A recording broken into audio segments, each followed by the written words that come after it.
जिस स्टेट ने Indian currency पे रुपी सिंबल को ऐड किया था, आज की डेट में उसी स्टेट ने उस सिंबल को करेंसी पर से रिमूव कर दिया है। जी, हम बात कर रहे हैं तमिलनाडु सरकार के उस डिसीजन का जो पूरे देश में कंट्रोवर्सी का रीजन बन गया है।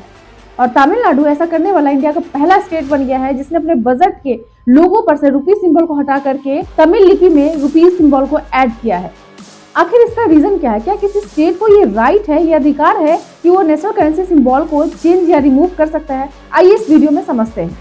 सबसे पहले हम रुपी सिंबल को जानते हैं। आखिर करेंसी पर इस सिंबल की जरूरत क्यों पड़ी? 2010 से पहले हमारा करेंसी कुछ इस तरह से दिखता था जिसपे ये सिंबल नहीं था, लेकिन 2010 में इसको अडॉप्ट किया गया। उसके बाद ये सिंबल है। देखिए, जैसे कि यूएस करेंसी डॉलर है, उसको हम रिप्रेजेंट करते हैं इस तरीके से, ठीक उसी तरह से यूरो को हम इस तरह से रिप्रेजेंट करते हैं। ठीक उसी तरह से 2010 में सरकार को ये आइडिया आया कि हमारा भी जो करेंसी है उसको भी एक सिंबल से रिप्रेजेंट करना चाहिए। उसके लिए बहुत सारी प्रतियोगिताएं हुई, जिसमें कि एक सिंबल को सिलेक्ट किया गया और ये सिंबल जो है सो उदय कुमार के द्वारा बनाया गया था, जो कि तमिलनाडु के पूर्व डीएम के विधायक के बेटे थे।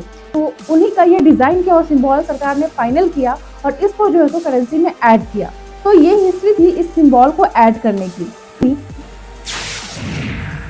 Symbol will standardize the expression of for Indian rupee in different languages, both within and outside the country.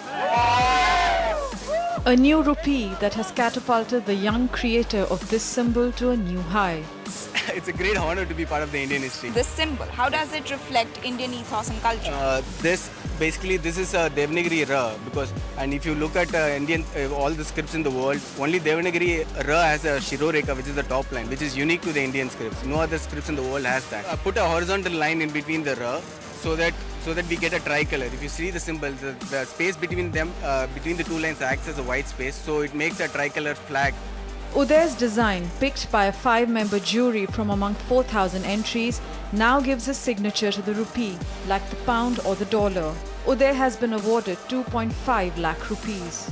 It's easy to draw for a common man or for any person. इस symbol को Indian identity, economy और unity का representation माना जाता है। अब तमिलनाडु सरकार ने इस सिंबल को रिमूव करके अपनी तमिल भाषा में लिखी हुई र का यूज किया है, जो पूरे देश में सेंसेशन बन गया है। आइए मेन मुद्दे के बारे में बात करते हैं कि आखिर सरकार ने ऐसा किया क्यों। तमिलनाडु सरकार का कहना है कि ये स्टेप उनके कल्चरल आइडेंटिटी और लैंग्वेज प्राइड को दिखाने के लिए किया गया है। ये डिसीजन हिंदी इम्पोजिशन के खिलाफ एक प्रोटेस्ट के रूप में भी देखा जा सकता है। तमिलनाडु हमेशा से अपने लैंग्वेज और कल्चर को प्रोटेक्ट करने में लगा आ रहा है। ये बात आजादी के पहले से भी है। आजादी के पहले जब राजा गोपालाचारी ने तमिलनाडु में हिंदी को इम्पोज किया था जबरदस्ती, उस टाइम में भी तमिलनाडु सरकार ने जो है सो बहुत विरोध किया, बहुत सारे लोगों ने इसका विरोध किया। उसके बाद जो है सो राजा गोपालाचारी को हिंदी जो है सो हटाना पड़ा। तो आजादी से पहले से जंग छिड़ी हुई है कि तमिलनाडु में जो है सो हिंदी को इम्पोज नहीं करने दिया जाएगा, हिंदी को कोई लैंग्वेज बनाने नहीं दिया जाएगा। इसको लेकर के तमिलनाडु सरकार हमेशा से बहुत ही सीरियस रहा है। वो अपने कल्चर को, आइडेंटिटी को जो है सो सर्वोपरि मानता है। वो किसी भी वेस्टर्न लैंग्वेज का इफेक्ट अपने तमिलनाडु में पड़ने देना नहीं चाहता है। तो आप कह सकते हैं कि तमिलनाडु सरकार ने हिंदी के विरोध में जो है सो ये स्टेप उठाया है, ऐसा किया है कि अपने बजट के लोगों को हटा करके जो है सो रुपीस को ऐड किया है। और हम आपको बता दें कि तमिलनाडु सरकार ने करेंसी पे इसको ऐड नहीं किया है। अगर वो करेंसी पे ऐड करेगी तो ये मान्य नहीं होगा। किस लिए मान्य नहीं होगा, आइए हम आपको समझाते हैं। तो ये जो क्वेश्चन उठता है कि क्या कोई स्टेट जो है सो इंडियन करेंसी पे सिंबल को चेंज कर सकता है, तो इसका सीधा सा आंसर है ऐसा बिल्कुल नहीं हो सकता है और ये मान्य भी नहीं होगा। इसलिए कि reserve bank of India he currency को जो है सो इशू करती है और उस पर सिग्नेचर जो है सो आरबीआई के गवर्नर का आता है। तो कोई स्टेट जो है सो कैसे सिंबल को चेंज कर सकता है विदाउट आरबीआई परमिशन? और इसका पूरा अधिकार जो है सो सिर्फ और सिर्फ सेंट्रल गवर्नमेंट के पास ही होता है।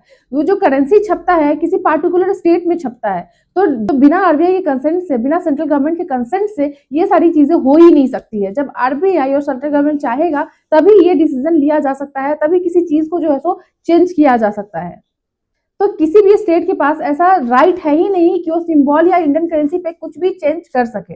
तो तमिलनाडु सरकार ने जो किया है सिर्फ वो बजट के लोगों तक, बजट के डॉक्यूमेंट्स तक ही सीमित है। वो इंडियन करेंसी के ऊपर कुछ भी नहीं किया है और वो कर भी नहीं सकता है। लेकिन ये डिसीजन पॉलिटिकल कंट्रोवर्सी का रीजन बन गई है।